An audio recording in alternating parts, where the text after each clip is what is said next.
नमस्कार, आप देख रहे हैं दैनिक साथी हरियाणा। साथियों, रेवाड़ी के गांव कमाली निवासी यशपाल खोला देश के उन 6 किसानों में शामिल हैं जो प्रदेश की प्रथम नागरिक महामहिम राष्ट्रपति द्रौपदी मुर्मू द्वारा 77वें गणतंत्र दिवस समारोह के एट होम कार्यक्रम में आमंत्रित किए गए हैं। यशपाल 3 दिन तक राष्ट्रपति के मेहमान रहेंगे। बता दें कि राष्ट्रपति के एट होम कार्यक्रम में देश विदेश के नेताओं से लेकर महान शख्सियत शामिल होती रही है, लेकिन इस बार इस कार्यक्रम में देश के 6 किसानों को भी बुलावा भेजा गया है। हरियाणा का दक्षिण छोर जो की रेतीला माना जाता है, इस रेतीली जमीन पर किसान यशपाल खोला ने खुद प्राकृतिक खेती करने के साथ ही अनेक किसानों को भी इसके लिए प्रेरित किया और आधुनिक जरूरतों के हिसाब से एनसीआर में बाजार की उपलब्धता कराई। इसी का परिणाम रहा कि रेवाड़ी रेतीली जमीन होने के बावजूद हरियाणा में प्राकृतिक खेती करने वाला अग्रणी जिला बन गया, जिसका बड़ा श्रेय यशपाल को जाता है। आखिर यशपाल ही क्यों, यह भी आपके जहन में सवाल हो सकता है। इसको लेकर जब उनसे बात की गई तो सीधे कहा कि पिता को कैंसर हुआ था। इसका बड़ा कारण खाद्य पदार्थों में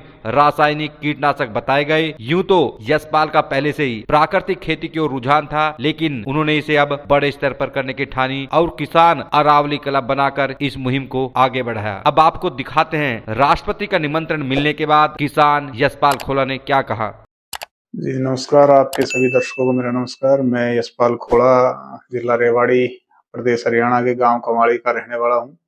और बात करें तो अभी हाल ही में मेरे को 77वें गणतंत्र दिवस का महामहिम राष्ट्रपति द्वारा राष्ट्रपति भवन से एट होम प्रोग्राम का निमंत्रण पत्र प्राप्त हुआ है, जो पूरे देश के 6 फार्म किसानों को चयनित किया गया है। उसमें से एक अपना भी नाम उसके अंदर शरीक हुआ है और ये बड़ा ही क्षेत्र के लिए गर्व का विषय है। और किन उपलब्धियों के बीच ये चीज सिलेक्शन हुई है उसके बारे में अगर हम चर्चा करें तो पिछले 2017 से लेकर अब तक हम प्राकृतिक खेती मुहिम को न केवल अपने खेतों में कर रहे हैं, बल्कि आम किसानों को भी इसके प्रति जागरूक कर रहे हैं, ट्रेनिंग दे रहे हैं, इसका प्रचार प्रसार कर रहे हैं। और जो सबसे बड़ी बात है कि आम किसानों को ट्रेनिंग देने के साथ साथ उनका जो प्राकृतिक उत्पादन है उसको मार्केट में भी हेल्प करते हैं। एनसीआर के कोने कोने तक पहुंचाने में हम अपना एक अहम योगदान तमाम गैर सरकारी और सरकारी संस्थाओं के साथ मिलकर के देते हैं। उन्हीं चीजों को मद्देनजर रखते हुए आदरणीय द्रौपदी मुर्मू जो महामहिम हमारी राष्ट्रपति भारत है, उन्होंने एट होम प्रोग्राम में हम किसानों को भी अब की बार शरीक होने का मौका दिया है। जो देश की विभिन्न विभूतियां उसमें शामिल होती हैं, उसमें देश के किसान जो प्राकृतिक खेती को बढ़ावा दे रहे हैं, प्रचारित प्रसारित कर रहे हैं, उनको भी इस उपलक्ष्य में इनवाइट किया गया है। और किसानों में आप में किस तरह का फर्क है, उनका योगदान और आपका योगदान? अगर हम बात करें कि तमाम जो किसान आज के तारीख में प्राकृतिक खेती कर रहे हैं, अन्य तरीके से खेती कर रहे हैं, उसको और हमारा जो कॉन्सेप्ट है उसमें एक ही विभिन्नता है कि हम सामूहिक तौर पे खेती कर रहे हैं, हम सहकारिता पे बढ़ावा दे रहे हैं कि हम अपना अपना उत्पादन नहीं, अन्य किसानों के उत्पादन को भी एक अच्छी मार्केट दे रहे हैं, उनको सही ट्रेनिंग दे रहे हैं। और जो प्राकृतिक खेती का रकबा है वो प्रदेश में जिले रेवाड़ी में सबसे ज्यादा है। हम मार्केटिंग पे फोकस रखते हैं और सभी किसानों के उत्पादन को अच्छे रेट पे लेकर के लोगों तक पहुंचाने का काम कर रहे हैं। तो इस सहकारिता को और प्रचार प्रसार की मुहिम को देखते हुए ही महामहिम जी ने हमें इस प्रोग्राम के लिए इनवाइट किया गया है। इससे पहले भी हमें प्रदेश में किसान रत्न अवार्ड से चौधरी चरण सिंह विश्वविद्यालय ने सम्मानित किया है, जिसके लिए हम उनके तहे दिल से शुक्रगुजार हैं। आपकी जैसे आपने बताया प्राकृतिक खेती करते हो, और भी किसान जो खेती, इनमें अंतर क्या है?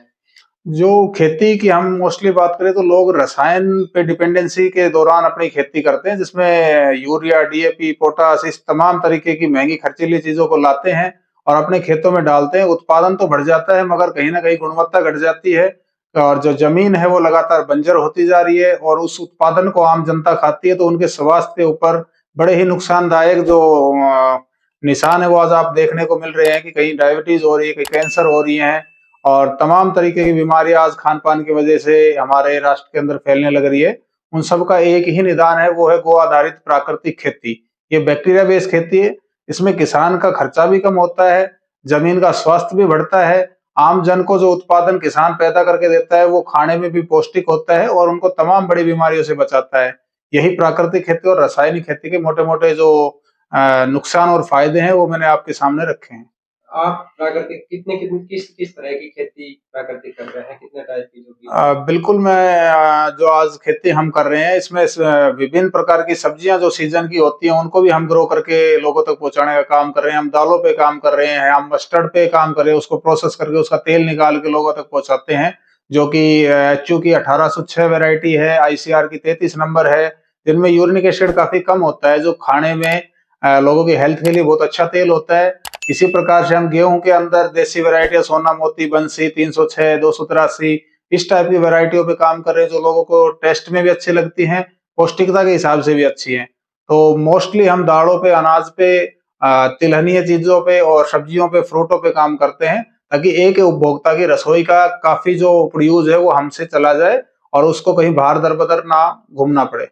ये प्राकृतिक खेती जो आपने शुरुआत क्यों करी? क्या मतलब यहाँ से प्रेरणा मिली या कैसे क्या? हमने 2017 में प्राकृतिक खेती शुरू करी थी और हमें हमारे जो मेरे पिताजी थे, जो एक्स सर्विसमैन थे, उनको कैंसर डिटेक्ट हो गया था। हमने काफ़ी हॉस्पिटलों में उनको लेके घूमे, तब हमें पता चला कि जो ये कैंसर जैसी बीमारियाँ हो रही हैं, इनमें कहीं न कहीं खान-पान का रोल है और खान-पान को पैदा करने वाले स्वयं हम किसान हैं। तो उसी दिन से हमने एक ठाना था कि हम रसायन मुक्त खेती करेंगे और तब से लेके अब तक हम लगातार रसायन मुक्त खेती को बढ़ावा भी देते आ रहे हैं, अन्य किसानों को भी इसके प्रति अवेयर कर रहे हैं और हम खुद तो कर ही रहे हैं, इसको प्रचार प्रसारित भी कर रहे हैं और सहकारिता के साथ प्राकृतिक खेती के रकबे को लगातार हम बढ़ाते जा रहे हैं, जिसमें विभिन्न विभागों का हमारे साथ सहयोग सदैव रहा है।